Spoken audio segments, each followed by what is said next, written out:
Bonjour à tous, on est ici même à Canal Austral, on est à Bassin-Labou et on est aussi en période politique. Et moi je suis avec Jean-Yves Morel. Bonjour Monsieur Morel. Bonsoir Jean-Claude. Bonsoir, bonjour. L'émission passe des fois la journée, des fois soir, parce que ça passe pendant une semaine de toute façon. Donc les gens ont l'occasion de connaître un petit peu plus Jean-Yves Morel, investi du RN pour la commune de Saint-Paul lors de ces élections municipales 2026 qui vont se passer le 15 mars et le 22 mars éventuellement. En effet, voilà, j'ai eu l'investiture du Rassemblement national avec d'autres communes et c'est une fierté parce que cette année, on aura une possibilité d'offrir une offre politique différente de ce qu'on a toujours vu, toujours le même, de mon il raconte ça, toujours le même, il revient, etc. Et aujourd'hui, nous sommes très bien accueillis dans cette commune de 108 000 habitants. Une des plus grandes communes de France quand même, hein. Alors, 108 000 habitants, ça fait quand même du monde. Hein. Ça fait du monde. En superficie et en termes de population. En effet, c'est une belle commune, belle commune avec beaucoup d'écarts, dans lequel nous avons aussi proposé un programme qui va aussi redynamiser les Hauts. Je m'allais surpris que cette était déjà là, le maire sortant, d'autres qui revient. Séraphin, pour le citer. Oui, Séraphin, mais d'autres aussi. Hein. Cyril Melchior, qui à un moment donné était... Et qui vient, lui, hein. Il n'a jamais été là, hein. Il arrive. Hein. Non, il n'a jamais été là. Il habite à Saint-Paul. Jean-Claude, excusez-moi de dire où ça. Il est président de département. Il était président de département, il était conseiller municipal en 2020, il démissionne, et tout d'un coup, il revient. Et il lui dit comme ça, aujourd'hui, il en a 4 millions de déficit de la commune. Ben oui, mais si vous êtes là, peut-être vous aurez peut-être vu que la commune est en train de déraper. Aussi un petit peu. Mais si Jean-Yves Morel vient, c'est pour remettre en ordre ces 4 millions de... 4 millions 4 millions de déficit. Mais ça fait pas beaucoup quand même pour une commune comme ça. Mais c'est toujours 4 millions. Ah, c'est toujours d'accord. Non, faut pas prendre les choses à la légère. Mais il n'y a pas que M. Cyril Melchior qui revient. On a aussi monsieur Robert qui revient. Hein. Didier Robert qui est là aussi. Bon, si vous permettez à moi, Jean-Claude, ça c'est autre histoire, c'est pas les nôtres. Ouais, mais vous pouvez pas parce que non, c'est vos concurrents quand même. Peut-être, mais nous veut parler de notre programme. Ça c'est important. Et notre programme, il a été bâti sur des constats. Le premier constat, 53% de la population, ça a pu voter. Bello était élu à l'époque avec 44% des exprimés. C'est pas notre faute. C'est la faute de ceux qui étaient en responsabilité avant. Les gens, ils croient plus à la politique. Alors, comment faire pour faire en sorte que la population de Saint-Paul aille voter? Eh bien, aujourd'hui, ils demandent de la nouveauté, des nouvelles personnes. Ils veulent une alternative, un vrai le Rassemblement national peut le faire. Exactement. Et Sami Pediao nous va créer la surprise. Ouais. Voilà, les gens, ils demandent un vrai changement. Ils ne recommencent pas avec les mêmes. On connaît bien, les mêmes causes provoquent les mêmes effets. Exactement. Oui, mais ça, c'est un adage qui est bien connu quand même. Mais hein. il est vrai. Il est vrai. Et donc, si on veut, là-dessus, nous est très clair. Nous l'avons fait un constat. Premier constat, et ce qui donne à nous des priorités. Premier constat, Saint-Paul est en train de s'installer dans une détresse sociale. 32% de la population, ils vivent en dessous du seuil de pauvreté, alors soi-disant, c'est la ville la plus riche de La Réunion.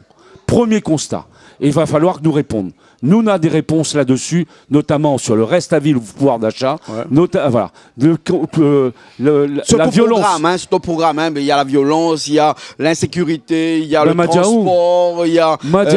non, mais moi, je ne veux pas faire... Il y a l'économie, enfin, c'est toujours le même programme. Hein, Jean-Claude, non. Quand même, non. Non, nous ne rentrons pas là-dedans. Les faciles de dresser des thèmes, il faut apporter des solutions.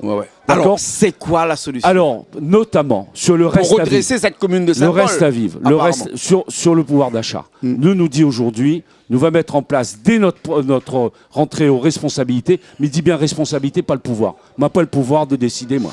On a la responsabilité, mais il prend des responsabilités. Nous va mettre en place un dispositif. Responsabilité égale pouvoir aussi, quelque part, dans une commune, non? Mais peut-être, mais on ne va pas jouer sur les mots. Moi, Miro Diao, encore une fois, c'est hyper important. Je prends des responsabilités. Je n'ai pas le pouvoir de décider des autres. C'est les autres qui... Voilà. Donc, si on veut, sur le reste à vivre, on a décidé de mettre en place 3 dispositifs.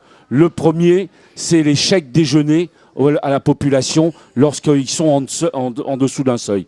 Le deuxième, c'est un fonds social d'urgence pour pouvoir aider les personnes en grande difficulté. Moi, elle n'a pas arrêté de rencontrer des gens depuis 2020. Le troisième, c'est de travailler aussi sur les épiceries sociales et solidaires avec les éco-box que nous développons à travers ce qu'on appelle les ZIED, les zones d'initiative de développement durable avec les écobox. Monsieur Jean-Yves Morel, vous avez trouvé où ce budget-là? Eh bien justement, Saint-Paul récupère 47 millions d'euros de la recette octroi de mer. Eh bien nous dit, nous va reverser à la population, c'est ça la justice sociale, ce que la population y paye.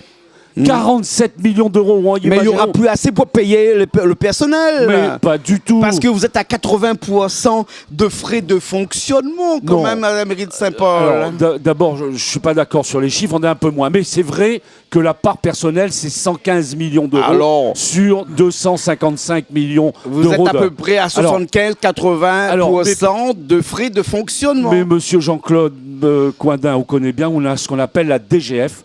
La dotation globale de fonctionnement. Bien sûr. On a des recettes sur, c'est vrai, la taxe foncière. On a des recettes sur l'octroi de mer. Sur également l'octroi de mer. 25%. Mais 25% l'octroi de mer. Mais encore une fois, nous, c'est notre choix politique. Nous dit, il faut nous rendre une partie de cette recette, c'est la payer. C'est ce qui fait notre différence avec les autres. Donc ça, c'est hyper important. Le deuxième point que nous voulons, c'est justement lutter contre l'insécurité. Mais donne un chiffre. Ça, c'est plus facile. Mais pas besoin de beaucoup de personnel. Alors, justement, en place peut-être. Justement, mi donne un chiffre. Et mi appelle cette écoute à nous d'aller regarder data-ville.com. Quand on regarde de 2020 à 2024, juste les délits coups et blessures, elle a augmenté de 40% à Saint-Paul. Le maire, c'est ça son échec. Et il ne lui répond pas à l'enjeu. Allez, dis-lui augmenter les policiers municipaux. Nous, on fera mieux.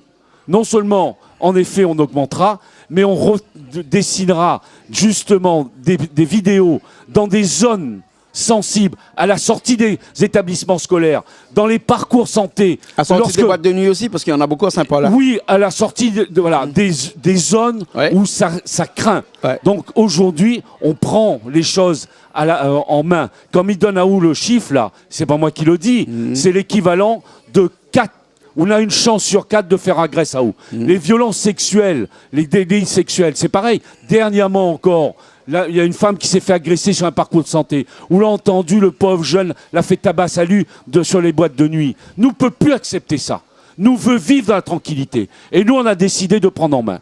Le troisième objectif que nous avons, c'est justement... Le maire, le responsable des biens des personnes. Et là, les personnes, c'est de la responsabilité du maire. Donc, ce qui veut dire qu'à chaque fois, il y a une agression à Saint-Paul, c'est le maire qui est responsable. Exactement. Mais pourquoi il n'est pas poursuivi alors? Eh bien, écoute, il n'est pas poursuivi. Quand on est responsable, on est poursuivi. Mais on connaît très bien.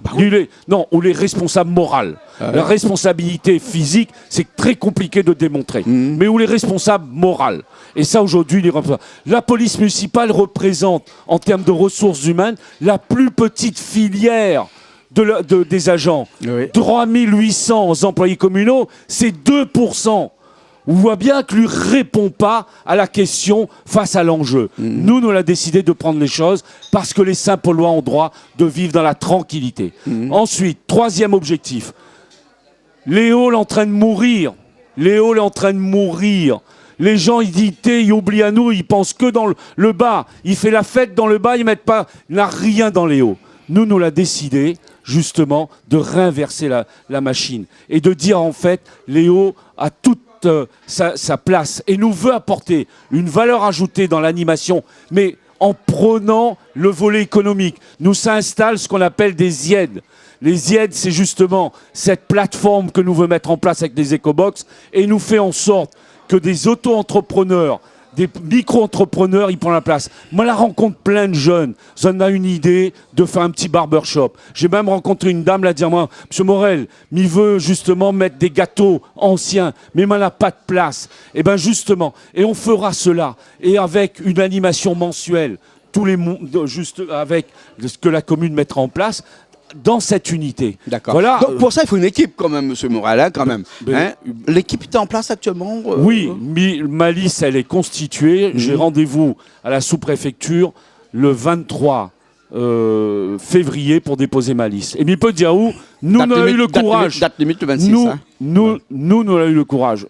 Date limite ou pas. mais nous dépose avec le une 23. parité obligatoire. C'est la loi. Oh, bien sûr. C'est la loi. Et nous avons eu le courage de dire la liste doit d'être constituée des personnes et des personnalités qui n'ont pas pris des responsabilités jusqu'à maintenant. Parce que tu connais, quand à un moment donné, on est trop souvent au pouvoir, on est formaté par le pouvoir. Et on ne pense plus à la population. Donc ça, c'était le courage que nous avons eu. La deuxième, c'est que nous avons une liste avec les pluriels, avec plein de gens de plein de professions, etc.